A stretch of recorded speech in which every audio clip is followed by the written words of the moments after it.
So here's another practice problem using trigonometric integrals. This time, instead of sine and cosine, we actually have tangent and secant. And what's nice about this is we should notice that the derivative of tangent is secant squared x, and the derivative of secant x is secant tan. So tangent and secant goes hand in hand. So there's a couple of things that you got to ask yourself. Is the power of tan odd, or is the power of secant even? Well, in this case it's both, so you could choose either method, and the easier method would be this. We're going to factor out one tangent and one secant so that you'll get this.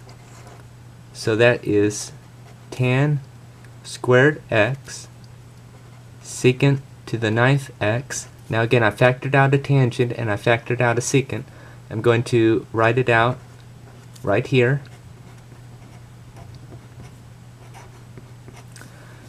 And this is equivalent to that. But why did I do that? Well, it's so that I can make a u substitution.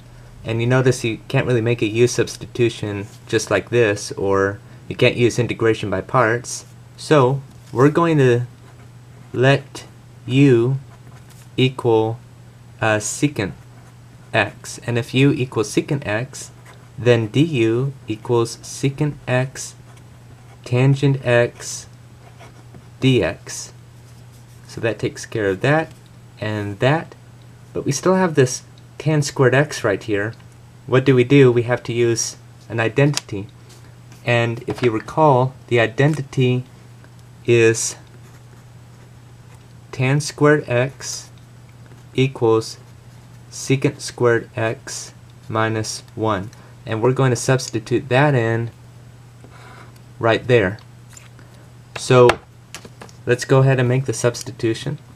This becomes the integral of secant squared x minus 1.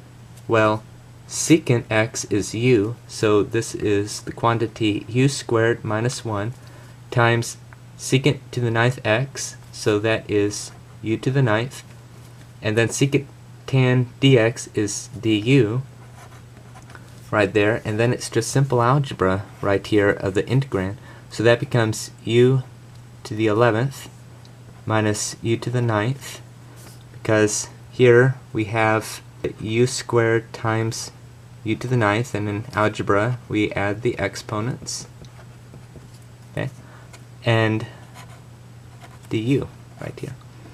So now it's just simple power rule. This becomes 1/12 u to the 12th minus 1/10 u to the 10th plus c.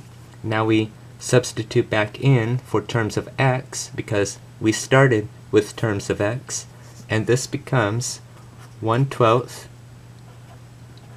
secant to the 12th x minus 1/10 secant to the 10th x plus c, and that's the answer right there. Or you could write secant to the 12th x over 12 minus secant to the 10th x over 10th plus c. And just if you want to prove it to yourself, you could take the derivative of that. And as you could see right here, I kind of did it, and not just to prove it to myself, but I kind of did it for fun, and it's a good practice of differentiation right here. So it's just that simple. And next time we'll look at, well, what if the power of tangent is even? In fact, that's actually the next part right here, so please stay tuned. And I hope that this helps you in understanding this, and a lot of times it just takes practice. I could personally testify to that with anything that I set my mind to, and whatever you're setting your heart to while you're taking this class, what major you're in, just don't give up on your passion.